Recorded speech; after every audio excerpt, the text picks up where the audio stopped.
Okay, we'll start our second show. It's Blondie, which you all, I'm sure, are familiar with, Blondie and Dagwood and all that. This one is called Blondie Gets a Valentine, in keeping with our Valentine's theme. Blondie is an American comic strip created by cartoonist Chick Young. It's been published in newspapers since 1930, and it led to a film show and a radio program, which is what we're doing here.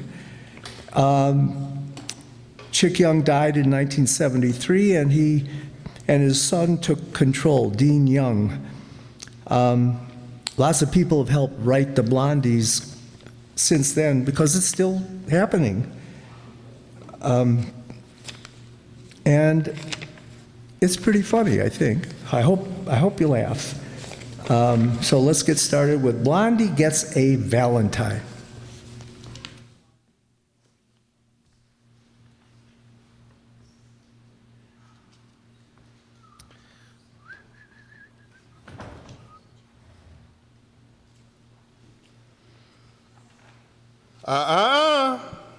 Don't touch that dial. Listen to Blondie, presented by Camels. More people want Camels now, both at home and overseas. Yes, we're sending Camel cigarettes by the million, by the ton, to our men all over the world. For Camels are first with men in all the services, according to actual sales records. And whether Camels go to Kiwanistan or to you, they'll be fresh, cool, smoking, and slow burning because they're packed to go around the world. You can be sure your Camel cigarettes will have more flavor too. The result of expert blending of costlier tobaccos. Remember, Camel's standard of costlier tobaccos is the same for soldier, for civilian, anywhere in the world.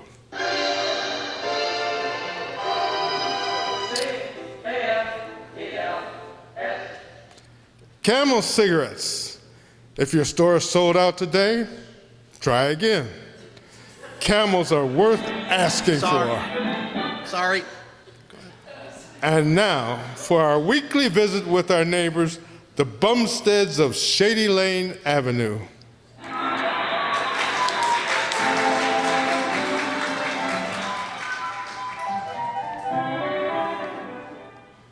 Well, today is Valentine's Day, but let's turn back the clock to last night and see what was happening in the Bumstead home. Blondie was sitting in the living room with a puzzled eye on Dagwood, who was scribbling busily on a paper pad. Dagwood? Yeah? What are you doing? Designing the dream home of tomorrow? No, I'm designing a comic Valentine for tomorrow. I'm going to put it on Mr. Dither's desk. Well, can't you think of a better way to waste your time? Yes, but all the best ways to waste time are expensive. Say, Blondie, you used to write poems, didn't you? Yes, but that was before I met you, dear. Well, in this Valentine for Mr. Dithers, I need words to rhyme with dopey, drip, and jerk. Oh, you left out the word hooligan. Oh, I got that one. You empty-headed hooligan, you ought to go to school again.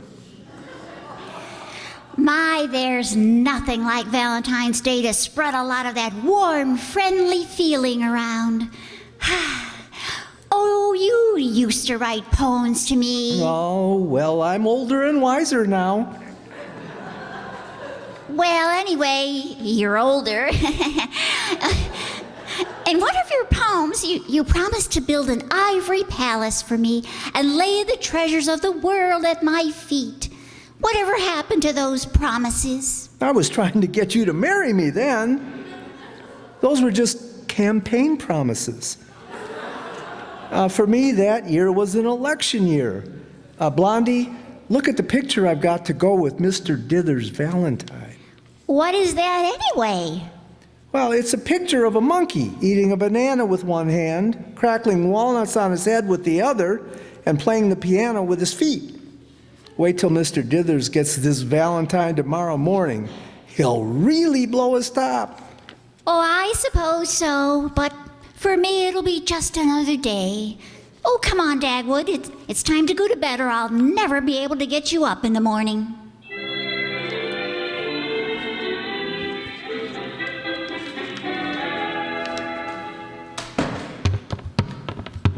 Who was that at the door, Blondie? Just Mr. Beasley, the postman. Well, let's see what we have here. Oh, go on with your breakfast, dear. You slept very late and you haven't much time. Oh, by the way, honey, happy Valentine's Day. Why, Dagwood, a big box of candy. Oh, thank you, darling. And right back at you. Oh, it's really nothing. It's just a small substitute for the treasures of the world I didn't lay at your feet. Oh, would you like some candy? No thanks. I've already had some. You'll find a couple of pieces missing from the bottom layer. And here's a Valentine from you that came in the mail. Why, it's got enough lace on it to make me a pair of, to make a blouse. Oh, and here's something for you. It looks like a Valentine. It looks like your handwriting. Oh, thanks, honey. Oh, it isn't anything, Dagwood. Here's another Valentine for you. And it isn't my handwriting. It's probably from Mr. Dithers. You look at it. It's not a comic Valentine, and it says, "I love you madly, my wonderful man." Then there are 4 exclamation marks, and it's signed, Marquita. Holy smoke! Dagwood! Blondie! Who is Marquita, and what does she mean by those 4 exclamation marks? Blondie, that's some of Mr. Dithers' work. He's trying to frame me. This is his idea of a comic Valentine. Well, I don't know about that. Oh, well, have some candy, honey. Take several pieces. Go ahead. Well, maybe you're right. But I still don't like the look of those exclamation points. What kind of a Valentine did you fix up for Mr. Dithers? It's a masterpiece. I'm going to put it on his desk before he gets to the office. Here, read it. Well, the title seems to be Ladies' Man. You're stuck up and conceited. You think your gaze makes women swoon.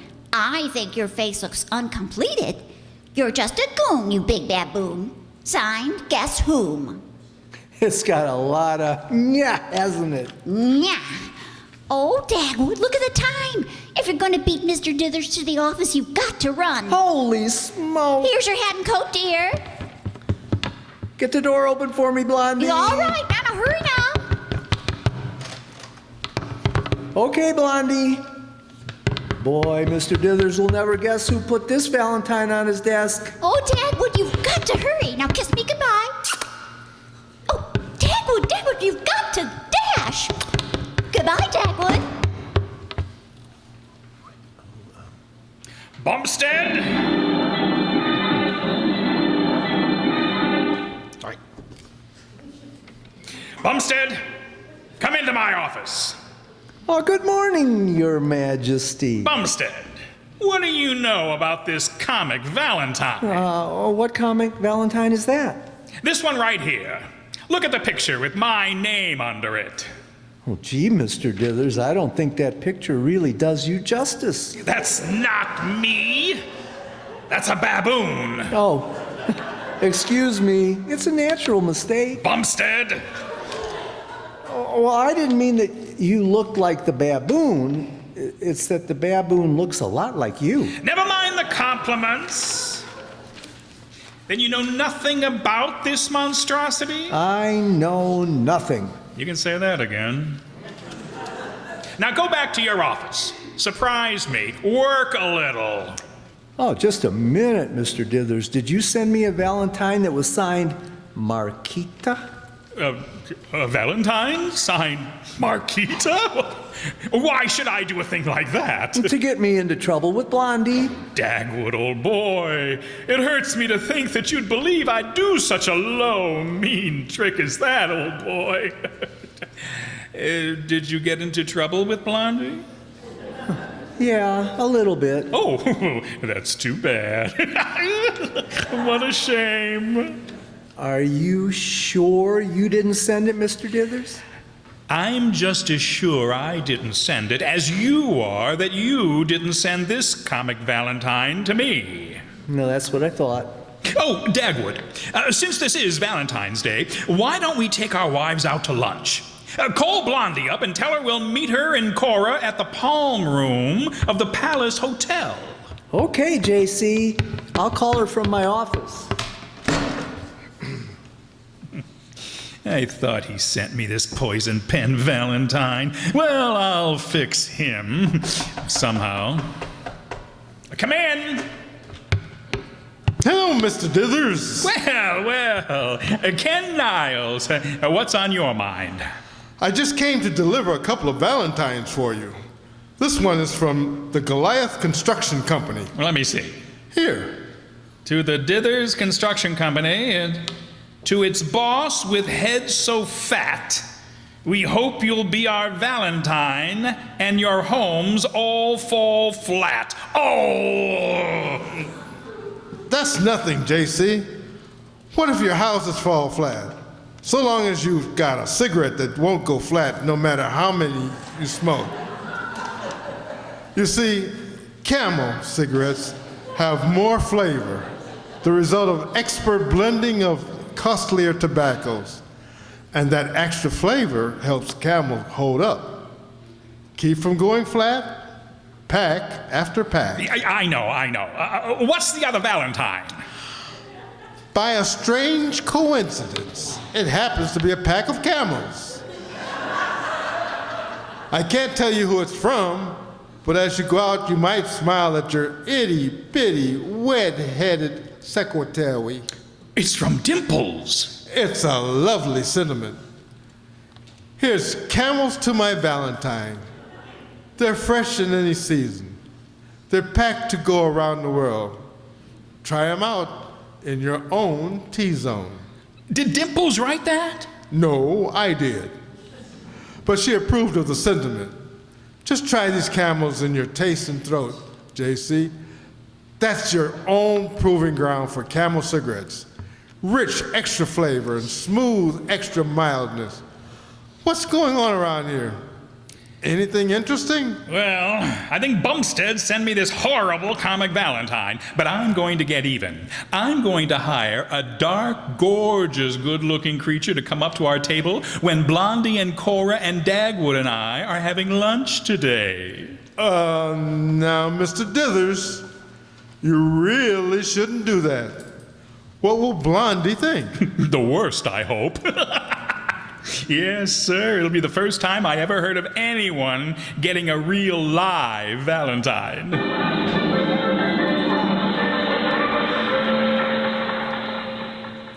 And you want me to pretend that I'm a friend of his called Marquita and then kiss him? Yes, that's right. I wish somebody would play tricks like that on me. Oh, you luscious lump. How do you want me to kiss him? Well, I want him to feel that he just poked his nose into an electric light socket. About 220 volts. 220 volts, AC or DC? Whatever you think will make his ears light up. Perhaps we'd better have a rehearsal. Would you mind? I'd love it. Well, go ahead. Oh, Dagwood, my darling. How wonderful to see you here. Oh, fine. Now, let's try out the smackola. You may kiss me now. All right, Mr. Dithers. Try this on for size. Whoa. Shall we try that again? Yeah, after 5 o'clock. I have high blood pressure and I'm afraid I'll blow out a fuse. Just save all your voltage for Dagwood Bumstead.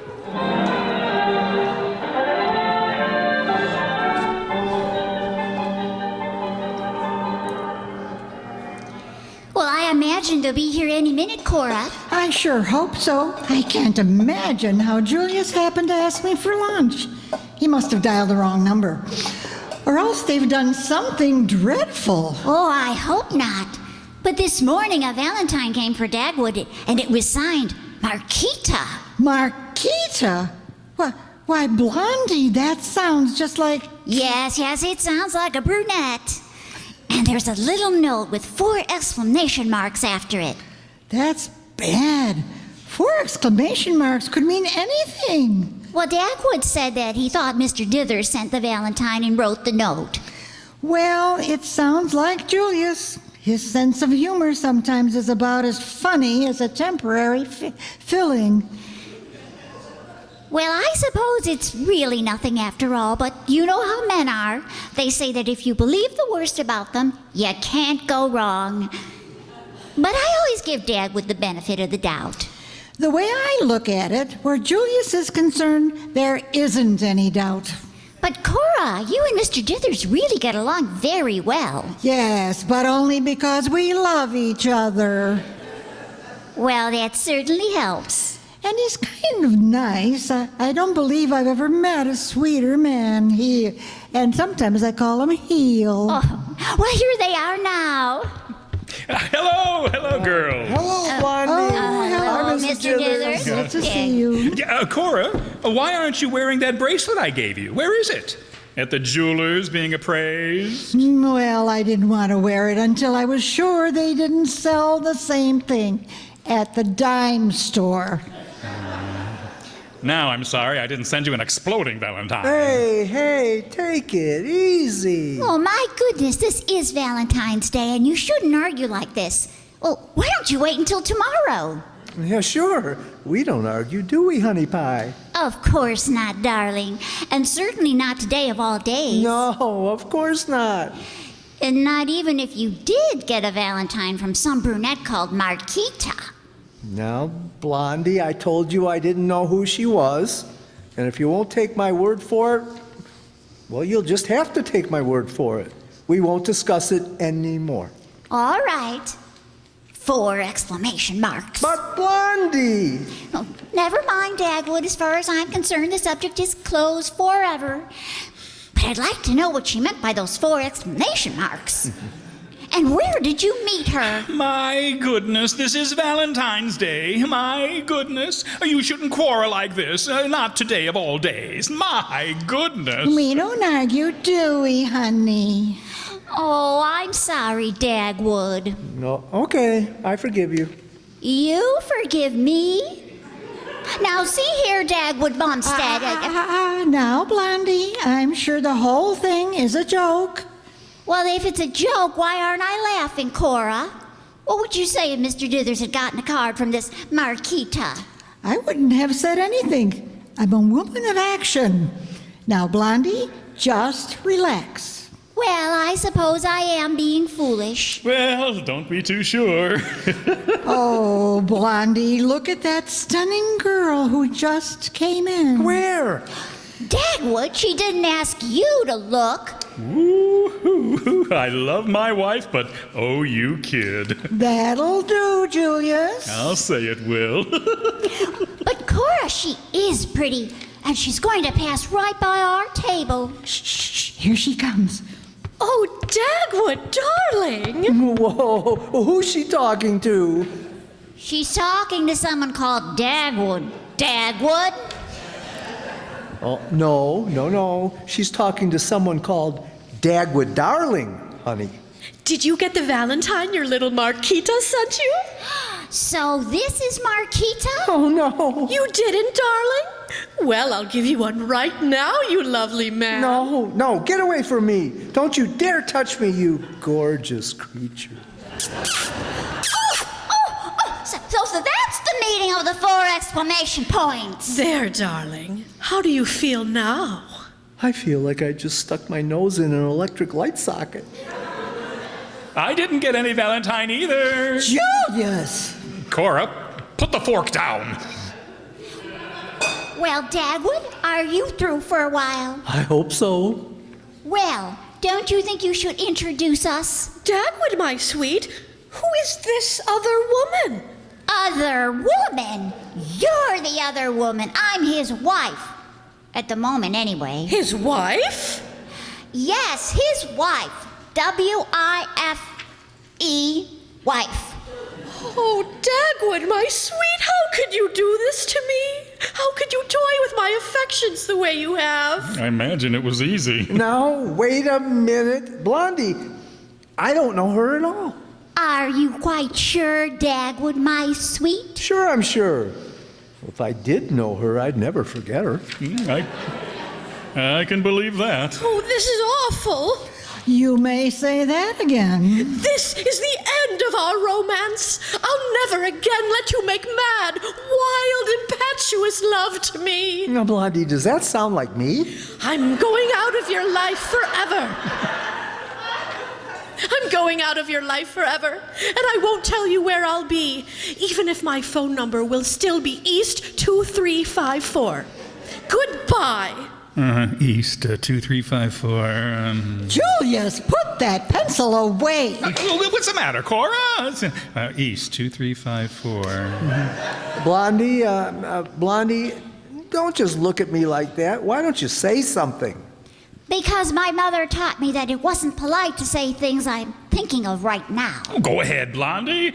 Cora and I will put our fingers in our ears. Oh, stop egging her on. Blondie, I haven't any idea who that girl was. Oh, come on, Dagwood. It's always best to tell the truth. East 2354. East 2354. Well, Dagwood, what have you got to say for yourself? What time is the first train out of here? So you admit your guilt, do you? No, but I know when my goose has been fricasseed. No matter what I say, you're not going to believe me, are you? I should say not. But you might as well at least wipe that lipstick off your face instead of licking it off.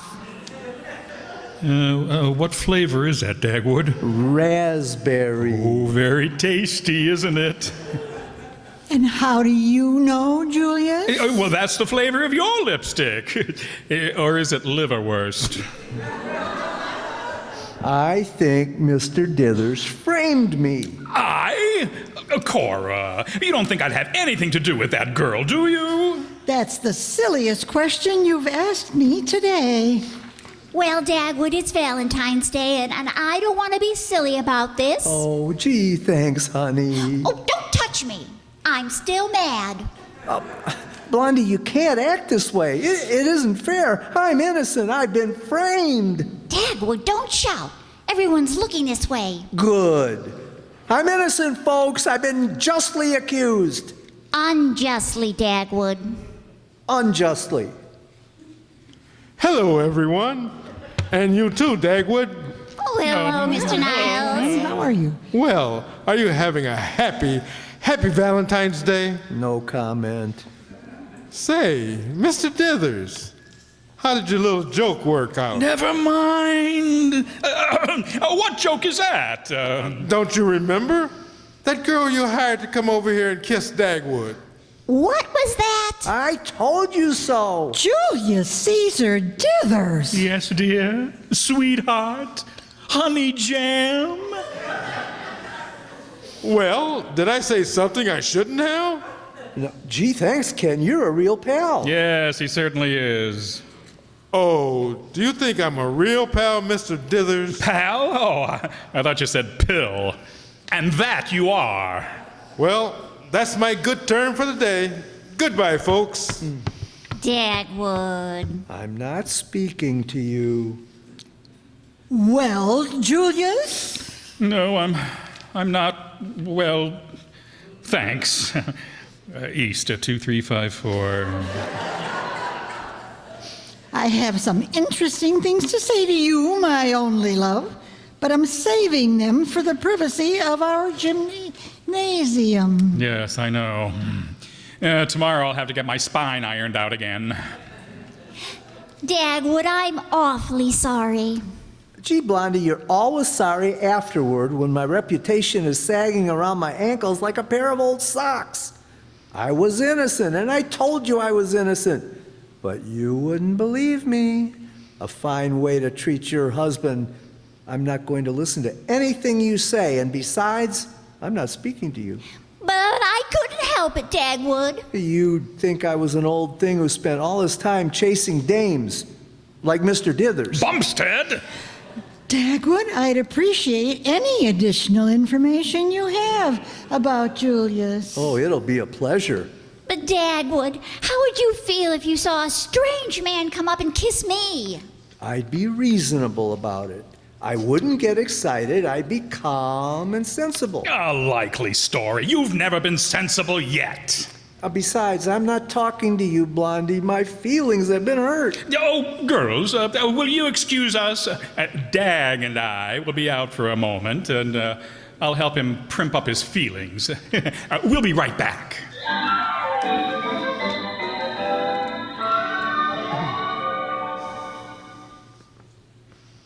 Well, I guess we better go back to the table now. Yes, we've stayed away from them long enough so that Blondie will think your feelings really were hurt. Besides, I'm getting hungry. Hey, look. Who's that guy talking to Blondie? Yeah, a handsome devil, isn't he? Holy smoke, he's kissing her. I'll tear him apart. I'll take his ears off and reverse them. No, wait a minute, Dagwood. He's leaving the table now. Don't forget, you told Blondie you'd be reasonable if somebody else kissed her. I will be reasonable. I only want to strangle him. Dagwood, believe me, that would be wrong. But if you go over and you are calm and reasonable, you'll have her in the palm of your hand. Now, come on, let's go over. Well, okay, but I don't think No. Just be casual about the whole thing. Well, I'll try and see what happens. Oh, there you are. Hello, Dagwood. Hello, Blondie. By the way, dear, who was that who was just sampling your lipstick? Oh, it was really nothing, Dagwood. Okay, honey. What should we order for lunch? This looks good. Casserole a la Valentine. I wonder what it is. It's chipmunk souffle. Really, Dagwood, the man thought I was someone else. I know, Blondie. I believe you. Where's our waiter? Well, he just walked over and kissed me. Oh, did the waiter kiss you too? No, Dagwood, I mean that man. He made a mistake. Blondie didn't know he was going to kiss her, Dagwood. Of course she didn't. Dagwood, wouldn't you think of blaming Blondie, would you? Dagwood, would you? Certainly not. But Dagwood, please believe me. It was just a mistake. It was all perfectly innocent. There, Blondie, don't cry. Oh, what's the matter now? I'm not suspicious. I'm not mad. What's wrong?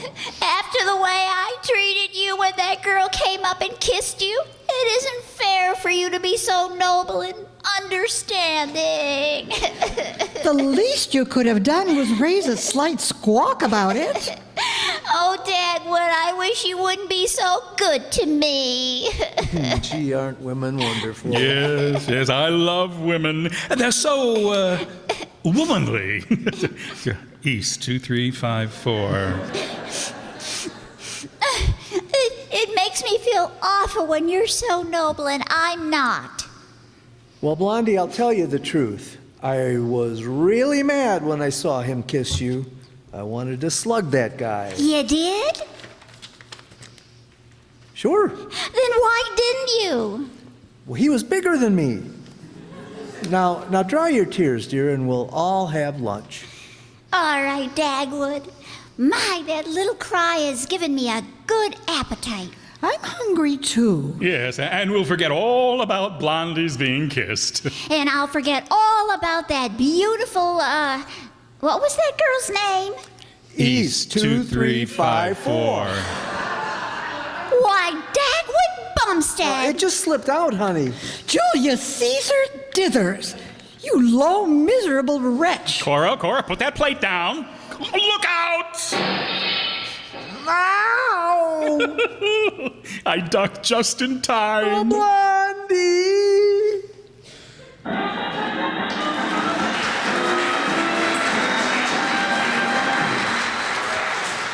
And now, our thanks to the Yanks of the Week. Tonight, we salute 24-year-old Captain Walker Sorrell, an Army engineer of Ozark, Louisiana. When the Germans flooded a valley blocking American tanks, Captain Sorrell discovered that a dry riverbed could be used by the armored column. He strapped 50 pounds of dynamite on his back, carried it through enemy shell fire, blew up a footbridge blocking the riverbed, and opened a firm passageway for our tanks to attack and pierce the Gustav Line. In your honor, Captain Walker Sorrell, the makers of Camels are sending to our soldiers overseas 300,000 Camel cigarettes.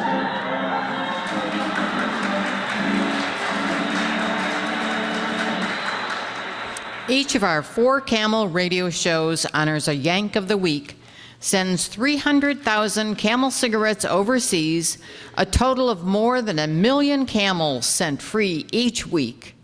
In this country and traveling Camel caravans have thanked audiences of more than 3.5 million Yanks with free shows and free camels. Camel radio broadcasts go out to the United States 4 times a week, are shortwave to our men overseas and to South America.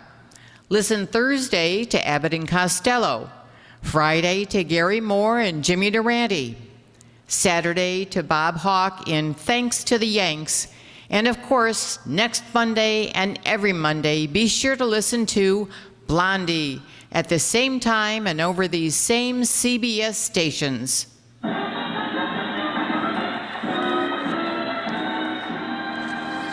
Blondie is played by Penny Singleton and Dagwood by Arthur Lake. Also featured were Hanley Stafford as Mr. Dithers, Elvia Allman as Mrs. Dithers, and Rosemary DeCamp as Viola. The musical score is composed and conducted by William Arzt. And remember, Camel cigarettes are first in the service. Camels stay fresh, cool smoking, and slow burning because they're packed to go around the world. Good night for Camel cigarettes, first in the service.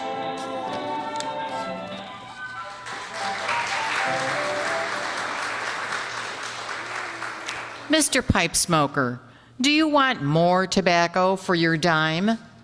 Want it up to 12 extra pipefuls?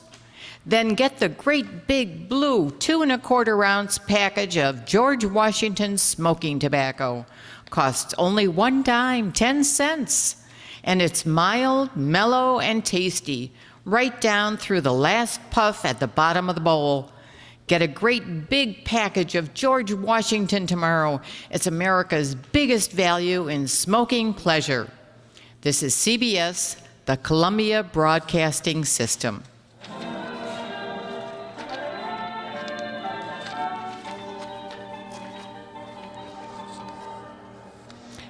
And now tonight's cast. In our program tonight, Blondie was played by Donna Amesmeyer. Dagwood was Bumbled by Jay Sommerfield. Mr. Dithers featured Mark Fazio. Cora Dithers was Ellie Bobka. And Viola was vamped by Corey Mizek, Viola Marquita.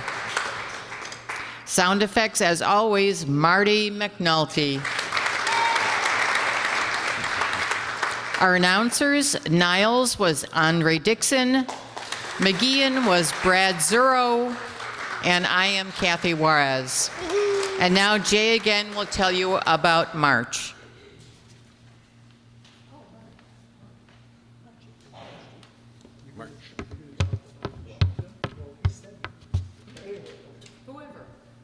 Whoever, right.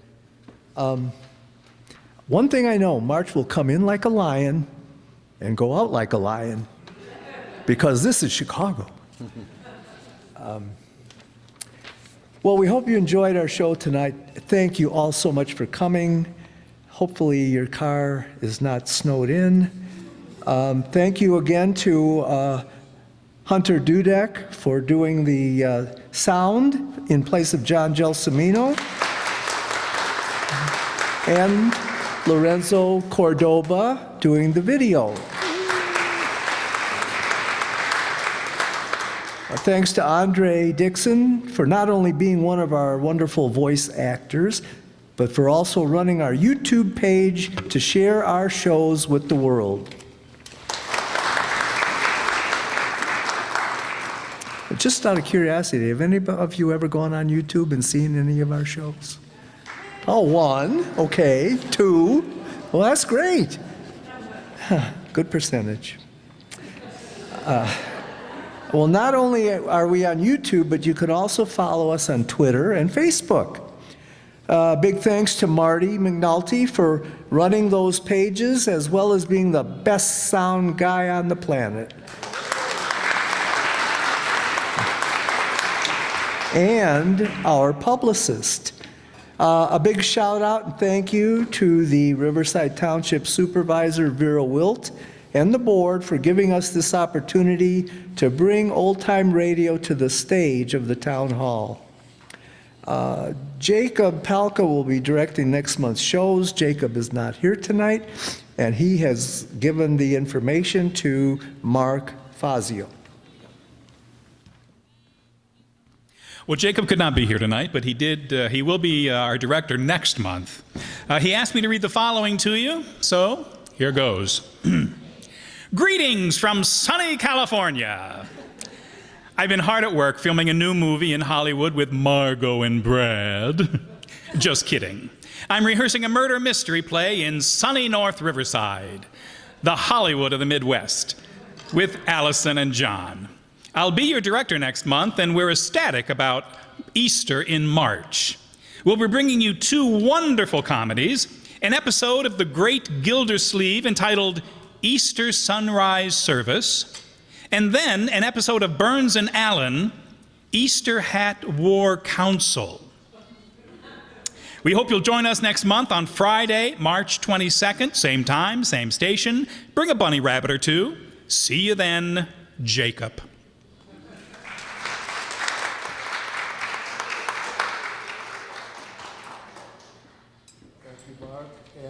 Thank you to all of you for coming out tonight. We appreciate it. We couldn't do it without you. Otherwise, we'd just be talking to ourselves. So thanks for your continued support. We couldn't do these shows without you. Be careful driving home tonight, and we'll see you towards the end of March.